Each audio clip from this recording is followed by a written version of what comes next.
Bonjour les amis! Aujourd'hui, nous allons explorer module 2, leçon 5, additionner à l'aide du calcul mental. Nous allons explorer 3 façons différentes que nous pouvons additionner des nombres à 3 chiffres à l'aide du calcul mental. Allons-y! Avant de commencer avec un exemple, je veux juste que nous repassons l'importance du calcul mental. Le calcul mental est utile dans des situations de la vie quotidienne.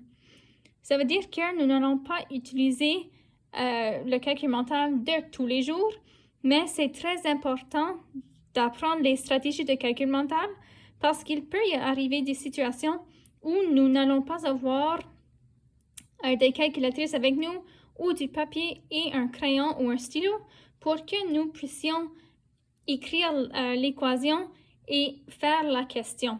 Donc, en développant et en apprenant différentes stratégies de calcul mental, nous développons nos habiletés de faire des questions sur le tas.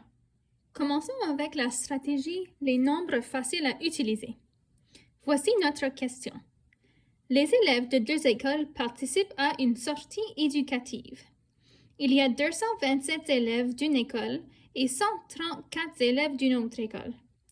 Combien d'élèves participent à la sortie éducative en total? Alors ici, j'ai écrit l'équation et maintenant, il faut que je résolve l'équation. Alors, si j'étais dehors en train d'organiser les élèves dans les autobus, il fallait que je fasse cette question vite. Je vais commencer en utilisant la stratégie les nombres faciles à utiliser. Ce que ça veut dire, c'est que je regarde les 2 chiffres ici que j'ai. Et j'essaie de regrouper des nombres ensemble pour me donner des nombres qui sont plus faciles à additionner ensemble. Par exemple, ici j'ai 227. Mais 227 est beaucoup plus difficile à additionner avec 134 que si j'utilisais 230 par exemple.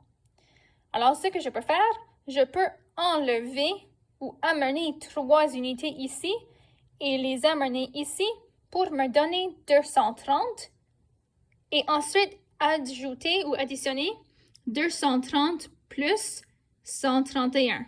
Maintenant, nous voyons ce que je viens d'expliquer. Alors, ce que j'ai fait, j'ai enlevé de ce nombre ici, le nombre d'unités qu'il me fallait pour arriver à un nombre qui était plus facile à calculer ici. Et les nombres plus faciles à calculer habituellement terminent avec des zéros.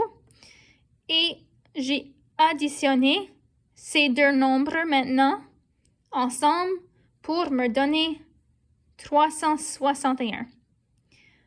Lorsque nous utilisons le calcul mental, nous ne l'écrivons habituellement pas parce que c'est mental. Mental, ça veut dire que c'est dans la tête.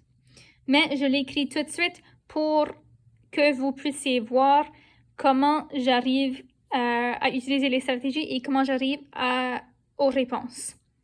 Explorons maintenant une deuxième stratégie. La deuxième stratégie que nous allons explorer, c'est calculer par intervalle. Ici, nous avons la même question que nous venons de faire et ici, nous avons les mêmes nombres d'élèves. Si madame était dehors en train encore de compter les élèves qui montaient dans les autobus, je pourrais utiliser cette stratégie ici aussi. Donc, ce que ça veut dire calculer par intervalle, ça veut dire que nous décomposons un peu les nombres pour ensuite calculer plus facilement. Alors, je vais commencer ici avec mon 227. Ça, je vais garder ça. Parce que si je décompose les 2 nombres, je risque de perdre où je m'en vais avec tous les chiffres que je décompose. Donc, je vais garder mon 227 comme que c'est ici. Et je vais ajouter 100. Alors, 227 plus 100 me donne 327. Une fois que j'ai ajouté mes centaines, je peux maintenant passer aux dizaines. Okay? Et ici, je peux faire même un tiret ou une ligne pour que je sache que j'ai déjà utilisé mes centaines. Je regarde maintenant aux dizaines. Il y a un 3 dans la position des dizaines qui veut dire que je vais ajouter à ce nombre ici? 10 3 fois. Ici, maintenant, j'ai représenté l'addition que j'ai faite de mes 3 dizaines. Donc, j'ai fait plus 10 à ça ici, qui me donne 337, plus 10 encore, qui me donne 347, plus un autre 10 qui me donne 357. Alors, ce que je peux faire une ligne encore sur les dizaines pour montrer que je les ai utilisées. La toute dernière étape, c'est qu'il faut que j'ajoute les unités maintenant à ce nombre-là. Alors, je vais prendre le 357 plus 4 qui me donne 11 et j'ajoute ça ensemble. Je viens de montrer que j'ai ajouté les 4 unités qu'il me restait à ce nombre ici que j'avais lorsque j'avais fini d'ajouter mes dizaines, ce qui me donne 300.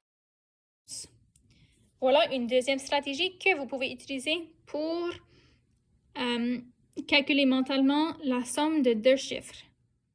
La troisième et dernière stratégie que nous allons voir ensemble pour utiliser des calculs mentaux pour additionner des nombres à 3 chiffres, ce sera additionner par étapes de gauche à droite.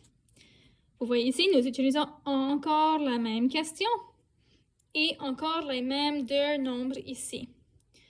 Pour employer cette stratégie, nous commençons en additionnant ensemble les centaines. Donc, nous regardons uniquement les centaines, on ignore les dizaines et les unités présentement. Donc, on fait 200 plus 100 qui nous donne 300. Tenant en compte que nous avons 200 plus 100 ici qui nous donne 300, nous passons maintenant aux dizaines. 20 plus 30 nous donne 50. Donc, en total, maintenant, nous avons 350.